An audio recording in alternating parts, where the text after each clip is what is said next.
Hello everyone. I hope everyone's having a good evening, and I'm happy with the election results, but I still think, even though I'm happy, I'm still think we have to be critical of those in power and try, because I believe the Biden campaign, not to talk about politics on this channel, one, due to the hardworking women of color, Stacey Abrams, the working class, etc. I believe his campaign won because of them, and I feel like we as a nation have to continue fighting for injustices no matter who's in office, and be critical of those in power, no matter on what side. It's always question authority and make sure it's good for the masses, if that makes sense. But anywho, today I'm going to be reviewing The Dark Knight. It's my favorite, well, it's a tie between The Dark Knight and Dark Knight Rises on the Dark Knight trilogy. I think they're both really good. Batman Begins, or yeah, the first one, I feel like it's a good movie, but it isn't as like good as the later two, which is, you know, that doesn't happen very often, except with Shrek 2. Shrek 2, like, it's amazing. I just love Shrek. But anywho, yeah, The Dark Knight is one of my favorite movies. I can quote it word for word. I think just because I love Batman. Batman's my favorite superhero. I just love the whole Batman family, the Robins, the villains. I think it's just super cool. And yeah, I love it so much. And there's a YouTube channel, All Access Blockbuster, I believe their name is. They have a really cool channel of like DC and Marvel videos, so you should go check them out. They're really great.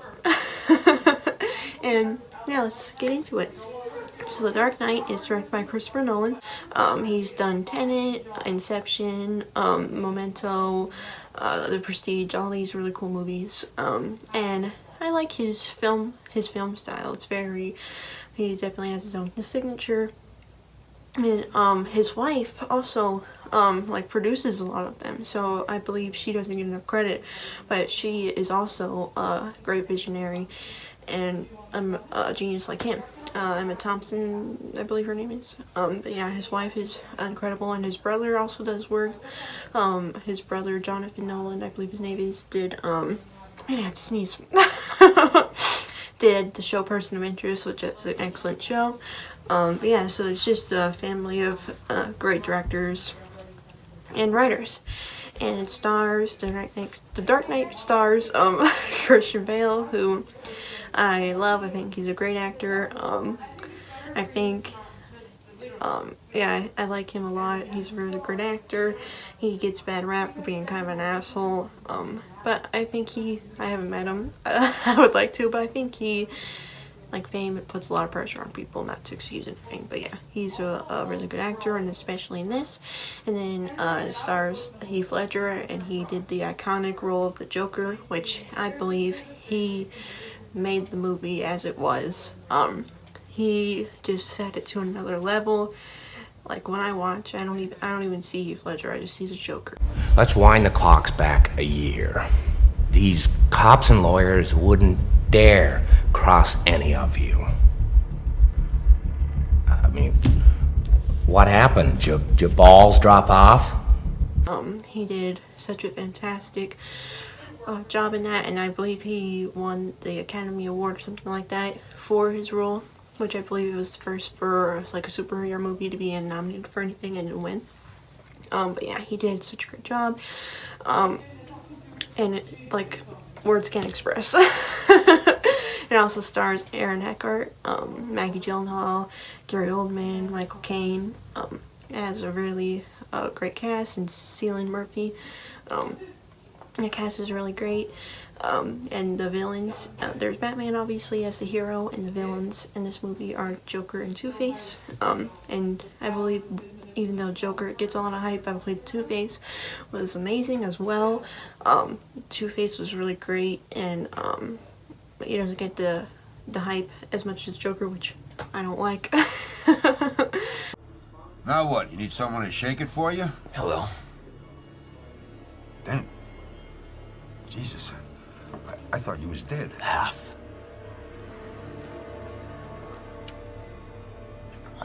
And I believe the CGI, like Two-Face's like face is great. I believe the CGI in this film, it was really good considering it was 2008. And it's such a great movie. And the film deals with, I believe the villains in this film, Joker and Two-Face, represent Batman's like inner struggles, because he wants to be like the White Knight, the Harvey Dent of Gotham. Okay, fine. You either die a hero or you live long enough to see yourself become the villain. But also because of his by any means necessary ways, the Joker represents his dark side, like Batman upside down. Man, just want to watch the world burn. In this movie, I watched an analyst video, I can't remember, but it talked about that this movie's about Batman trying to get back to Soul of Gotham. Yeah, it's about the Soul of Gotham and what he's willing to do, and if he should do it, to fight against organized crime. And the world Christopher Nolan creates is so like real and viable, and I like that I don't know if he set the trend, but he made superhero movies like more realistic. Broad daylight. I know why you're afraid to go out at night. The Batman. But at the same time though, like, there's good and bad with everything. I feel like this is a good alone film, like if he just created the Batman character right off the bat, it felt like that, but it didn't feel necessarily true to the comics. Even though the comics are nitty and gritty, I feel like it does have some light moments. And yeah, like, I necessarily don't feel like it's a Batman comic movie, but it's definitely like a good standalone movie on its own. And I do feel like Christian Bale's Batman is the best. Or, well, Rob Pattinson's the best, and I haven't even seen him in any movie yet. But I feel like it would be interesting to see Robert Pattinson's Batman. But in a later note, I feel like the Heath Ledger's Joker outshined Christian Bale's Batman. A city with a few drums of gas and a couple of bullets. You know what I noticed? Nobody panics when things go according to plan. Even if the plan is horrifying. If tomorrow I tell the press that like a gangbanger will get shot, or a truckload of soldiers will be blowing up, nobody panics. Because it's all part of the plan. I feel like that has always been the struggle with Batman movies, is because the villains are so cool and good standalone characters that Batman kind of gets overshadowed. And I think that happened just like a little bit. But yeah, and I feel like Christopher Nolan doesn't really know how to write women. And Maggie Gyllenhaal, she plays Rachel Dawes, which was originally played by Katie Holmes in Batman, the first Batman. So they did like a Twilight Victoria Eclipse moment and changed actresses, and they don't even look alike. So I feel like she was just like, she could have been easily plopped out, and well, she could, because she did cause like a major climax in the film, but I just feel like besides that, she didn't really add or do anything to the movie, which I feel like if you write a movie, all your characters, no matter big or small, should matter and create a rich like environment. But that's the only like critiques I have about it.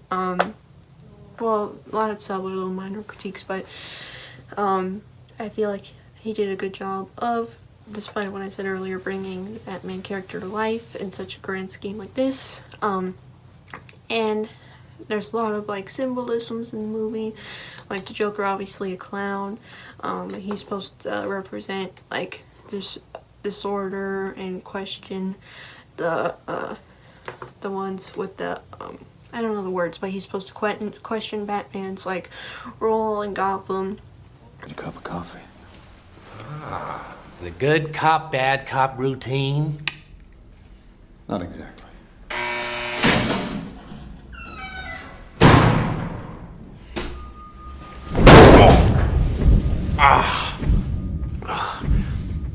And they're just he's represents apathy and chaos. And then Harvey Dent is on the later spectrum. He's supposed to represent good, but what happens if that good is receptible to like bad and chaos?